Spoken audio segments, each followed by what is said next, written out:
Hi everyone, Fake the Knee Post Tano here, the internet's busiest music nerd, and it's time for a review of this new EP from Yeat, Dangerous Summer. Yeat is a West Coast rapper, a prolific one at that, who has really been striking with project after project after project since hitting it big around the tail end of the pandemic. And in a pretty short amount of time, he really became one of the most dominant figures and voices in the burgeoning rage scene right now. Something we have discussed numerous times on this channel. I would hope by now I don't need to keep explaining it or Yeat's context within it, because I would like to get straight into mentioning that I think Yeat has dropped the best, if not just one of the best projects in this lane to this day. That would be 2024's 2093, a psychedelic, overwhelming, noisy, psychedelic trap, futurist exhibition of sorts, where Yeat not only makes some of the most over-the-top and intense music in this style, but does so also in a way that just feels like ahead of the curve. I mean, you know, given the title of the album, kind of seems pretty obvious there that he's trying to be forward-thinking there, not only in his stylistic lane, but I would say personally as an artist as well, as there were quite a few songs on this thing that were experimental for him, as he dabbled in some weirder vocal deliveries here and there, as well as some dance beats too. But as much as I and many other people enjoyed this project, there was a very loud, strong contingent of Yeat's fan base that were mostly unhappy with the direction of this record, and I guess would have just preferred for Yeat to stay confined within his classic sound, which is why, for the most part, I think we got the follow-up album that we did to that record in 2024, Lifestyle, an album that I didn't enjoy almost like half as much as I did 2093, mostly because the rapping, the production, the songwriting, everything on this project just felt so one-dimensional. It felt like Yeat regressing, honestly. So even though that same year I did love and enjoy 2093,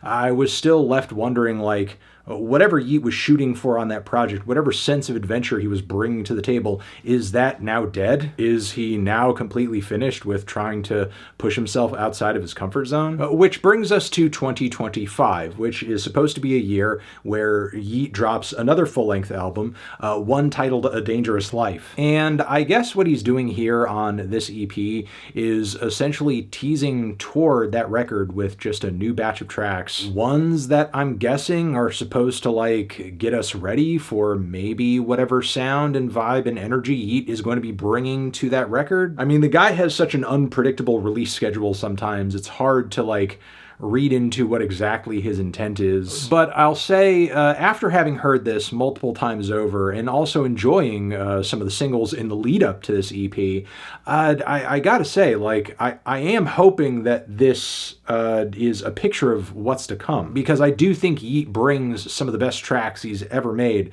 on this EP. And I'm not selling it like that because I think, like, you know, he's turned a new leaf, or he's revamped his style, or maybe he's gotten, you know, super lyrical in a way that maybe certain rap fans might want him to be. No, I think Yeat is still very much Yeat on this project, but I am once again getting that sense of adventure coming back that I enjoyed so much on 2093. Whether it's on the opening track, which begins with this interesting children's chorus that immediately gives way to this banging, insane trap beat with lots of creepy little Halloween synths in the background, over which Yeat, yes, comes through with a lot of braggadocious bars, but his delivery and his enunciation is just so clear and just so aggressive. And even though this track feels like more of a taster than a full song, I'm just loving the fact that he sounds so freaking locked in. This is even more so the case on the following track, LOCO, which I think has an even more solid song structure, a bouncy, hard-hitting, bassy beat, and Yeat once again doing his vocal magic with all sorts of odd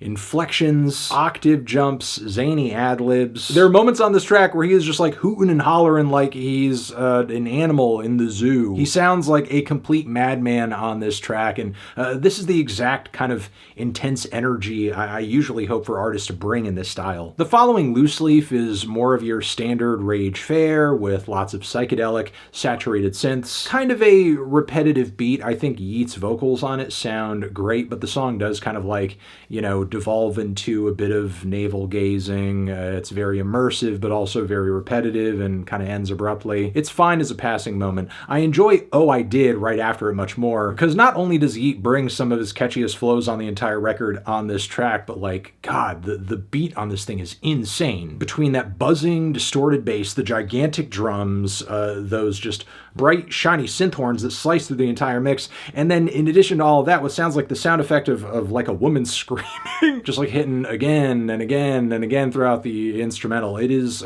tension-grabbing to say the least, but also simultaneously somehow a vibe. Maybe the best feature on the entire record, I would say, on this track too.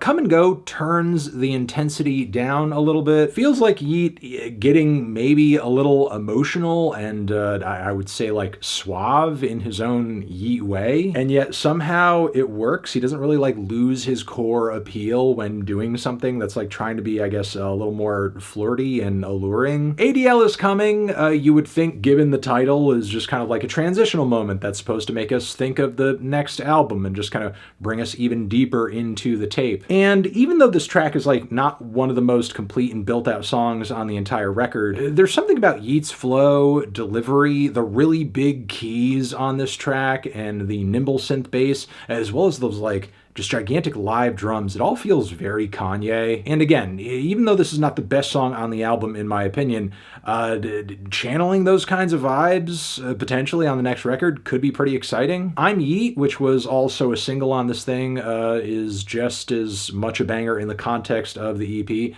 as it was teasing to it. If you see the money, that's Yeat. I don't know, there's just something about this track that is so intoxicating, and even though it's like unbelievably conceited and egotistical, Yeat is still just so good at feeding into that power fantasy. And again, just love the vocal jumps and weird inflections that he's doing on this track. It's something that came across on his early records as something that was very amateurish and odd, definitely made him stand out, but it felt like he was kind of like throwing shit against the wall, kind of seeing what would stick over time as he experimented. And now, just these odd vocal quirks he's picked up when recording and performing, he more or less has like mastered them in his own way, and he just seems to have like a lot more command of his voice and a sense of like what it is he does when he is writing and rapping and performing. MFU with Saw Baby, I feel like, is a decent vibe. Both these guys vocally, lyrically bring okay verses to the table. I just think this is one of the more underwhelming instrumentals on the entire record, especially with just how static and boring the percussion is. However, this EP's final moments contain some of its most surprising ideas, as Two Tone featuring Don Toliver is, in its own weird Yeat way, again, a pretty lovely track. Don's choruses bring the song like a weird sort of sensuality, and even Yeat himself sounds more approachable in the way that he did on Come and Go. And the instrumental itself is like very difficult to describe, but definitely has an appeal to it. You've got like these stuttering, loud hits of percussion,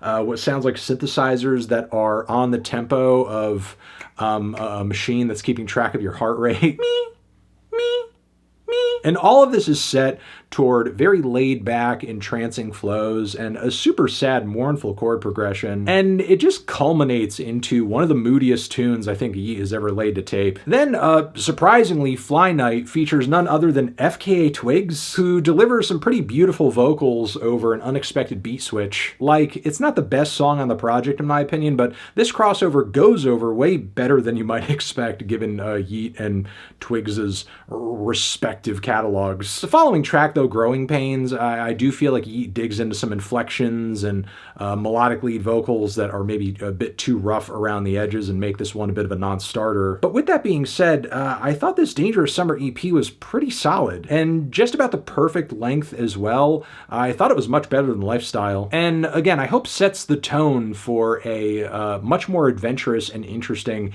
next album from Yeat, where he once again gets a bit more daring, more bold, and just calculates his songcraft and his performances just a little bit more, which is why I'm feeling a decent 2 strong 7 on this thing. Transition, have you given this EP a listen? Did you love it? Did you hate it? What would you rate it? You're the best, you're the best. What should I review next? Hit the like if you like. Please subscribe and please don't cry. Hit the bell as well. Over here next to my head is another video you can check out. Hit that up, or a link to subscribe to the channel. Anthony Fantano, Yeat forever.